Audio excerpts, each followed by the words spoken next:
আমরা জানি ব্যাটার শব্দটি গঠনমূলকভাবে একটি অ্যাডজেক্টিভ, কিন্তু সেন্টেন্সে এর পজিশনের ভিন্নতার কারণে এই ব্যাটার শব্দটি বিভিন্ন পার্টসপেসে পরিণত হয়। আমরা যদি স্ক্রিনে তাকাই, এখানে 3টি এক্সাম্পল আছে। First example, give place to your batters, মানে হলো যারা তোমার চাইতে ভালো তাদের জন্য জায়গাটা ছেড়ে দাও। এই সেন্টেন্সের মধ্যে কিন্তু ব্যাটারের অবস্থান হচ্ছে কি পজিটিভ প্রোনাউনের পরে। আমরা জানি পজিটিভ প্রোনাউনের পরে যদি একটি মাত্র শব্দ থাকে তাহলে সেই শব্দটি নাউন। দ্যাট মিনস ব্যাটার শব্দটি এই সেন্টেন্সে নাউনের কাজ করছে।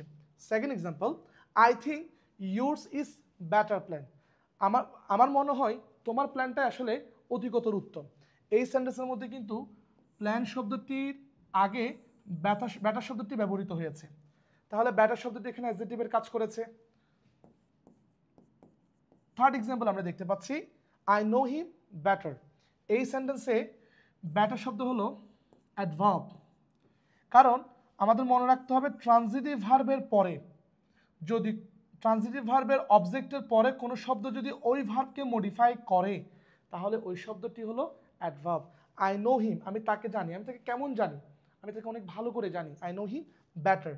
সো আজকে থেকে আমাদের মনে রাখতে হবে, যদি কোনো কম্পিটিটিভ এক্সামে আমরা ব্যাটার শব্দটি দেখি, আমরা চোখ বন্ধ করে সেটাকে অ্যাডজেক্টিভ হিসেবে লিখতে পারবো না, বরং আমাদের দেখতে হবে এই ব্যাটার শব্দটি সেন্টেন্সের কোন পজিশনে আছে। পজিশনের ভিন্নতার কারণে এই ব্যাটার শব্দটির পার্সন স্পিচের মধ্যেও পরিবর্তন আসে। আশা করি ভিডিওটা আপনাদের ভালো লেগেছে।